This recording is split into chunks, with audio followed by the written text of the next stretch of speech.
I zdravo sam, ja sam Dule i danas ću vam pokažem PC koji pokreće GTA 5 u 4K.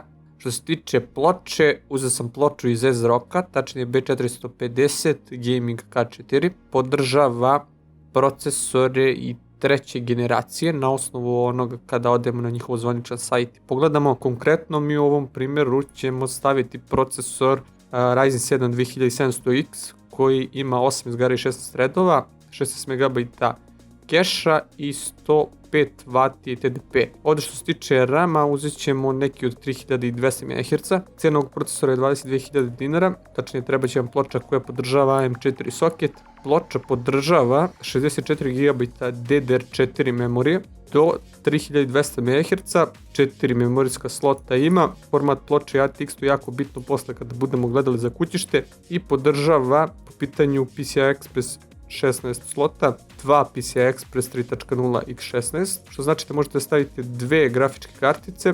SATA 6 komada podržava i podržava jedan M2 SSD. To je to što smo rekli ukratko po pitanju toga. Inače cena je 12.000 dinara. Ovdje sam gledao na internetu skor po pitanju single core-a, ima oko 1050, da tako kažem 1041 skor, i za multicore ima približno 7000. A sad zašto nisam uzeo RP3600? Zato što u pitanju same cene dobijeno uloženo nekako mi isplativi 2700X. Tako da to je jedan benchmark, drugi benchmark je Passmark, mislite Passmark 10 i ovdje imamo skor 17.585, ukratko imamo za Passmark 9, da vas ne sparam. U pitanju RAM-a, jedan modul od 16 GB nije bio nešto pretjerano skup i odlučio sam da uzmem dva modula po 16 GB na 3200 MHz. Latencije su, da tako kažem, dobre, meni su latencije 19 na 2666 MHz, tako da to nije baš najbolje, i ona košta 7590 dinara, znači dva modula. Posle ćemo kasnije da saberemo cenu. U kombinaciji sa ovim procesorom radit će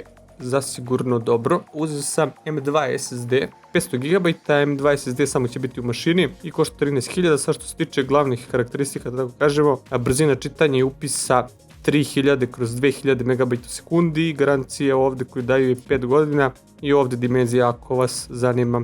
Dalje što se tiče drugih stvari, sada grafička kartica. Možda sam mogao da uzmem neku polovnu, da tako kažem, RTX 2060, na primjer TUF Gaming, ili na primjer da sam uzeo RTX 2070 koja nije super. To zapravo možda i ne bi prošlo ako bi snimali sa OBS-om u 4K, tako da sam zasigurno uzeo RTX 3070. Zašto? Zato što je u pitanju performansi ekvivalent, mada čak za koji procenat i bolja u određenim zadacima od RTX 2080 Ti. U pitanju specifikacija, ovdje je jako bitno da se napomene garanciju koju daju 5 godina. Nije zapravo 5 godina, zašto? Zapravo je 2 godine, ali jedno veliko ali. Kada ovdje se registrujete, u roku 28 dana dobijate 3 godine garanciju. 2 godine daju garanciju ako se ne registrujete na njihov sajt u roku od 28 dana, a ako se registrujete dobijete još dodatne 3 godine, to vam je ukupno 5 godina, znači zasigurno imate 2 godine garanciju na grafičku karticu. Potrošnja 220 W, naponski konektori 2x8 pin treba će vam,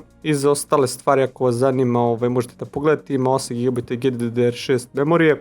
Ovdje kao što možete vidjeti kako izgleda. Što se tiče napajanja, ovo napajanje je RAID Maxovo od 800 W. Po pitanju naponskih kablova za grafičku karticu ima 4.8 pin. U pitanju procesora znači ima 2.4 pin. Ovdje imamo cenu od 8.500 dinara. Što se tiče ovog napajanja nije modularno. Ako hoćete imate ovdje link pa možete da pročitate po pitanju ovoga. Na kraju nam ostalo kućište. Kućište smo uzeli MS Industrial Aquarius Pro RGB. Pakovanju dobijete 4 LED ventilatora, 120 mm, 3 napred.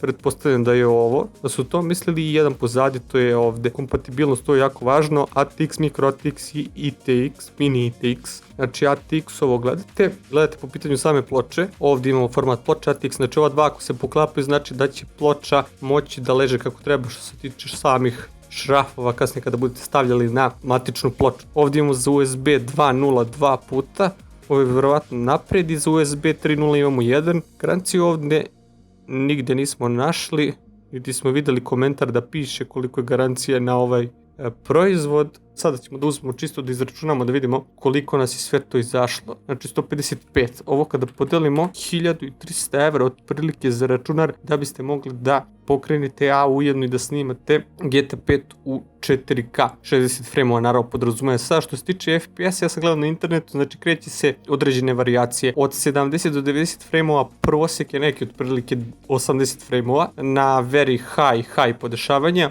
Tako da po pitanju tih stvari to je dobar rezultat. To bi bilo to što se tiče o klipa. Hvala što ste gledali i vidimo se